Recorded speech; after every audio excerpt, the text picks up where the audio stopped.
In Buddhism, a lot of people claim that we cling to our personalities in the same way a person would cling to a pole, because the experience of having a self or an identity for a lot of people is preferable to the experience of merging into everything, because merging into everything is death, and a lot of people don't want to die.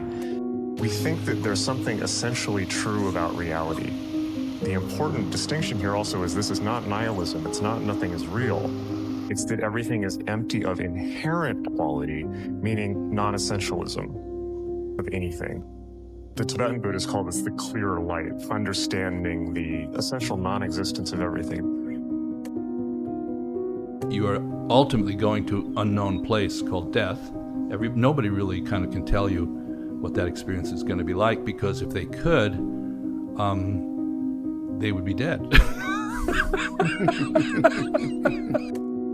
Don't panic when things are going bad, but there was a second half to it. Don't relax when they're going well. That is not one you'll hear too often, and that is the mind of the Buddhists. I'm going to push it further and say there's even a quality of delight, humor, appreciation of when things get particularly weird. When my teacher started teaching me, the first thing he said is, I want you to know this. And Chogyam Trungpa Rinpoche, my teacher, said to me, and he meant this, this is hopeless. This is hopeless. The fundamental nature of reality is emptiness. It is empty of inherent meaning. And then, of course, that means that any meaning, whatever can be constructed from it, it's infinite chaos in a way, in the best and most creative sense.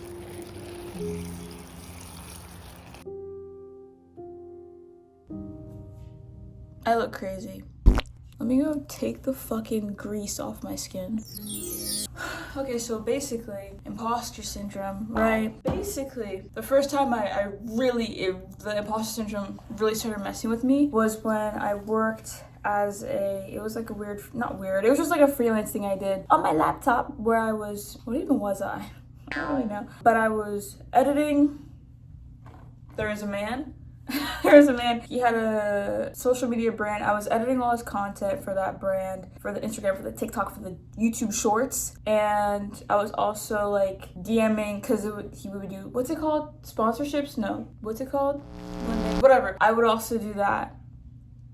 I would like email the brands, text the brands, which was also crazy because I literally graduated high school, zero experience in social media marketing. And I was fucking DMing brands talking about hi, thanks for reaching out. I'm Messi, the social media manager. I'm in my bed eating Doritos. Like, I'm trying to act all professional with these brands. Little do they know it's like 19-year-old me on my phone, on my iPhone XR. At the time, like eating an entire bag of Doritos, laying face down on my bed. And I'd be like, thanks for reaching out. And like trying to be all professional. I was like, I just feel like I'm pretending. Like it was so bad. I guess he was my boss technically. There was a moment one time where he texted me asking me to edit something, or like telling me a specific way he wanted something edited, as people do when I'm their editor. And in my head, I was like, this man thinks I'm an editor for real. Like, why is he texting me like I'm his editor for real? He's like, oh, Messi, can you da-da-da-da-da? I'm like, this man really thinks I'm an editor. Like, I really tricked him into thinking, girl, you are. But I literally had that thought of like, damn, I really got him. I got him good. I get what people say now whenever they're like, I feel like I'm pretending. I feel like I've tricked everyone around me into thinking I'm somebody. I was like, why is he acting like I'm his editor? And I am. I'm really 19 at the time. Just some girl on her fucking MacBook that twiddles her thumbs on Final Cut Pro. This man thinks I'm an editor. Like texting me like, can you do this? Like I'm an editor. But you were his editor. Editor. What did I do? And I try to tell myself, like, when it comes to uncomfortable situations like that, where I feel like very out of place, because once again, why am I managing a fucking social media brand and I like barely can drive on the highway? Zero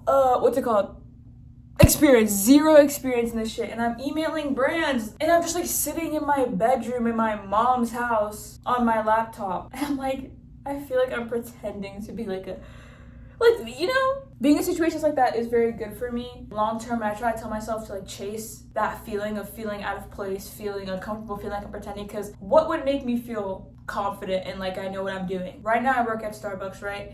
If I were to just work at Starbucks for the rest of my life, I'd probably feel very, not content, but I feel like I fit in there. I feel like, because I know all the shit. I've been there for so long, I know all the shit. Staying in my mom's house and working there forever, I'd probably feel very like set, but that's not good. You have to get out and do shit. And when I do that, I'm going to feel like a fucking imposter. And it got worse. So basically, recently, I don't know how the fuck, this is gonna sound really stupid, but I try to just like, hey, I'm 20.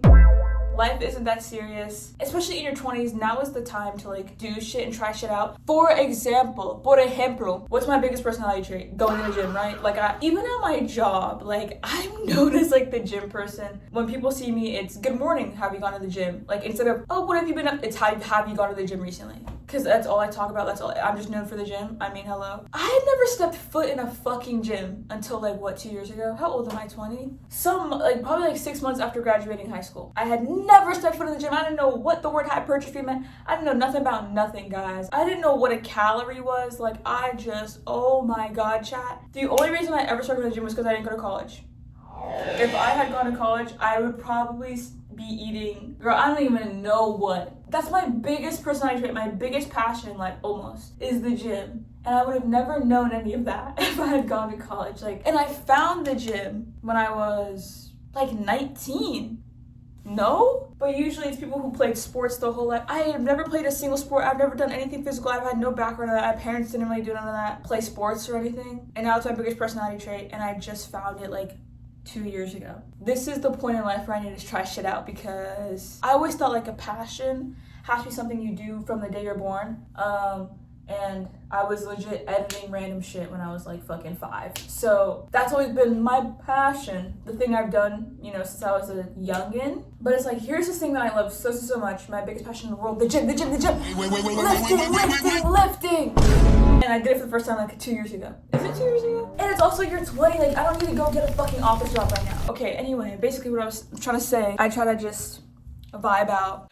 Basically, I wanted to be a personal trainer at first because obviously I love this shit. And then I realized, I think I just want to be a doctor in life. Because realistically, if you worked at a chain gym, because there's a chain gym by where I live, I would be training, you're not training bodybuilders. I would be training, also, I have no business training bodybuilders when I haven't competed yet. I can only do that if I've competed, and I don't want to do that. So anyway, I'd be training, realistically, you end up training 80-year-old women. And people who, oh my god. And it was actually this one time, I got the NASM course and everything. Don't ask me how much it was. I went to the gym a few months after that with my friend, and she was getting a tour of it. And every time we walked past a trainer, he would start dick riding. Why is he dick riding? He would immediately start, hi, how are ya? My name's da-da-da. Come see me when you want. What do you want to hit? You want to get big quads? Come. And it's I don't want to be a salesperson, man. I don't want to be a So I was like, fuck it, I don't want to do that. And then I was like, I would love to teach a class. They have group classes there. I was like, I love yoga. And also a big, not personality trait, but if I have 3 main passions in life, the gym and lifting, or just physical stuff. What do you call that? Physiology, exercise science, anatomy, movement, that I literally didn't know anything about 2 years ago. And now I know everything. I know everything about it. Quiz me.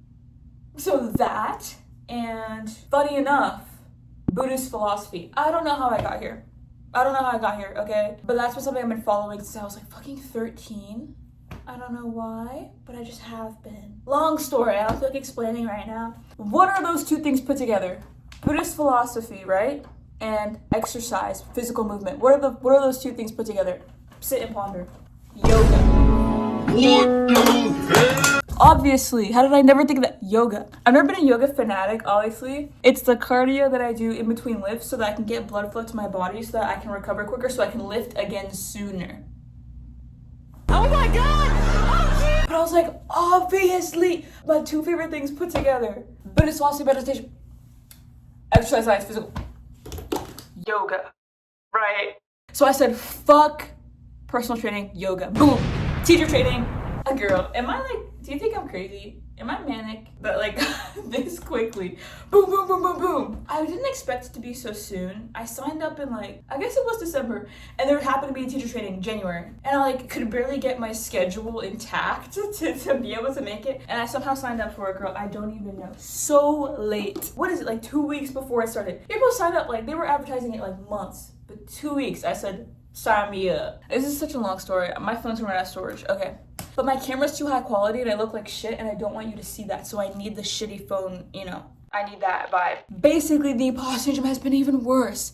And I hate to make it about race. You know I hate to do that. But I started getting really, long story short, I started getting a severe imposter syndrome. Like, it's so, I come home and I'm just like at a loss for words of how out of place I am. And I was like watching TikToks about it. And this woman was talking about like imposter syndrome. I don't know what the fuck I remember her saying something about like, sometimes you feel like you don't fit in because you fucking don't.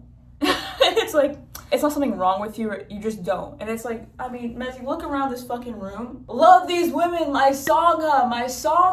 Obviously, I'm the only black one. I mean, like, give it up. Physical shit, exercise, there's gonna be no black people in this. There's no black people in this industry. That's a whole nother story, okay? Let alone black women, let alone a fucking 20-year-old one. What am I doing? Like, what am I doing? Everyone in this training is, most of the people there are over double my age. I'm 20 years old. Not within 2 decades of my age. Married with children. They're older than my mom. Chat. Listen to me when I say this. They're older than my mom. And I'm not saying that to say like, oh, they're old. I mean, do you know how fucking stupid I feel? That's what I'm saying is, do you know how stupid I feel? What the fuck am I supposed to talk about? We're in this fucking room for 5 hours a day, excluding the classes we have to take, okay? This is just so much messy lore. It's current lore, it's not past this is current. And my dumbass is just sitting here like, so not only is it the age thing, I'm the only black one, obviously. I also live in, oh, let me not dox myself. The state I live in, obviously, you feel out of place, like worse than the social media shit. I thought that was bad. This is so much worse. You feel out of place because you literally are, dog. Like, you're in a imagine. And then 20-year-old me. I feel so stupid.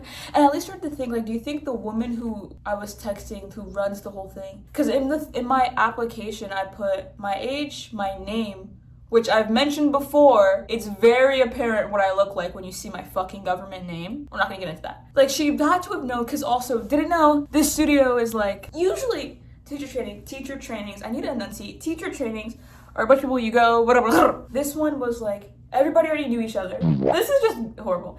Everybody already knew each other. Everybody already goes to classes at the studio. Everyone already knew the owner. Everyone already knew each other. And it was also a hot yoga studio. This is just shitty after shitty after shitty. I had never done hot yoga. Yeah, so not only is it black, oh my god, not within the decade of 8, not born within a decade of any of them, not born within 2 of most of them. You're the only one who doesn't go to this fucking studio, who's never gone to the studio. So out of the only one who doesn't know anyone. And tell me when I was walking in, 2 of the teachers who work there already by this point have been like, oh, are you Mezzy? Or I've introduced myself to them at some point. I was like, hey, I don't know,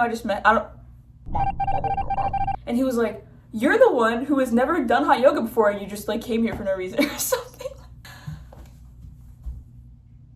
These are all yoga-y, you know what I mean? These are all the nice people on this planet. Like, none of them mean anything with harm, obviously. But that was crazy. He said, you're the one who has never even done hot yoga.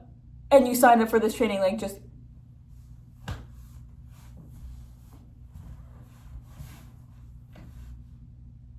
And then some other teacher at one point was also like, how do you like it? And I was like, I've actually never done hot yoga. And she was like, are you fucking stupid? She didn't say that. Her face did. But I like yoga. And dude, it was so bad. Okay, hold on, my phone's gonna explode. It was so bad. I was so nervous the first like couple, it was so bad. It was like all of us sitting in a room after taking a yoga class. And she would like go in a circle. The first day I was also late because she forgot to add me to the group chat.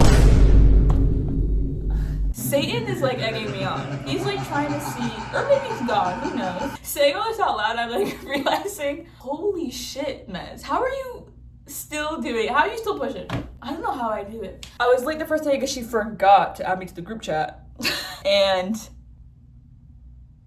yeah. And I think she was like, so why did you sign up for this? And I was like, I just like yoga. And everyone else had all these like super profound, deep ass, and actually I don't know because I wasn't there for when they were first there, but everyone just stared at me and was silent for a second. And I know, and my fears, here's Mezie's fears, right? That I seem shallow and like what that one guy said, like I'm just some random bitch who randomly decided to sign up for this just for funsies and just for shits and giggles, and I don't actually care about that.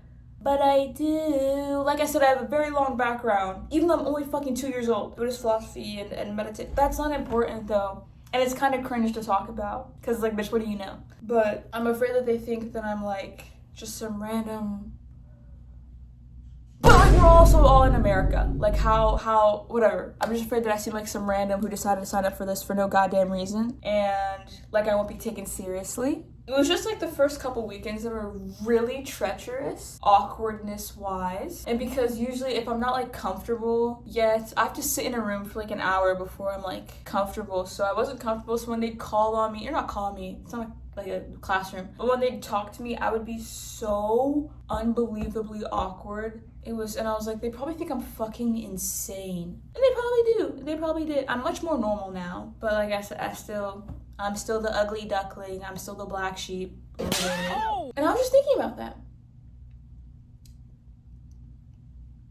But being in situations where you feel weird, like you don't belong, like you're pretending, it's good for you in the long run. You have to seek that feeling. To an extent, seek that feeling and run towards it. Because if you stay inside your box forever, then you're fucked. Treacherous. It's been treacherous, man. Oh my god, my Depop order is on the way. Look at that. And then I was like imagining myself teaching classes, and I was like, once again, I'm gonna be the youngest fucker. Was I stupid who is so young? I mean, but to a certain extent, it's kind of cool. Like one time they did acknowledge that. They're like, one of them was like, that's crazy that, you know, you're doing all of this and you have all of this knowledge and you can't even drink alcohol yet. And I was like, yeah, that is cool. Because I was still really awkward. It was like the first or second day, so I feel so like, how when I teach, I'm like, I'd be teaching a class of people 10 years older than me. If they were like 70, it'd be different. Because then it's like, me at the front of the class leading them through, and they're 35 and I'm 20. I'm just gonna feel so fucking stupid. It's just been hitting me whenever I look around in the classes that I take, and I'm like, there's fucking 40-year-old men in this bitch. You think they're gonna listen to me? You think they're gonna fucking listen to me? I'm happy to do it. Everything is just lore. I'm just adding lore to my, to my name. I'm not rethinking it though. It's like I'm obviously gonna stick with it. I already spent the money. I'm obviously gonna stick with it. I don't need to do nothing. It's not a sign that something needs to change, and especially not a sign that you need to stop what you're doing. It's just a feeling. And just because I feel out of place doesn't mean I need to actually stop. It doesn't mean shit. It kind of ruins my night, but it's about to be yoga weekend again for me, which just means that Saturday and Sunday I'm gonna be there legitimately all day. My day will start at 10 a.m, not 8, because I'm lazy. And I don't have the willpower for that also. I'm gonna have to...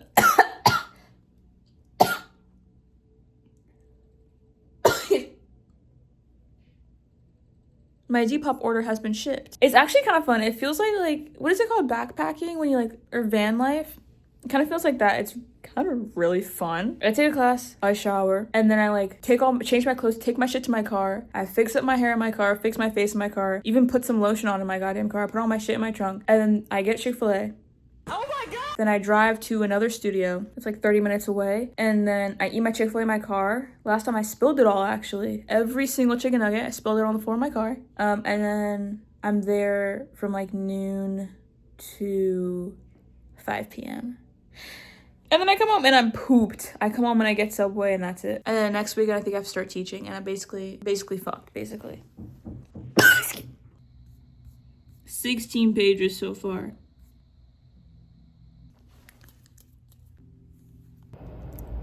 Excuse my face. I wrote myself like my own textbook, the yogi script thing that we had like 2 weeks off. That took me the whole 2 weeks. I haven't even I literally finished typing it and just printed it.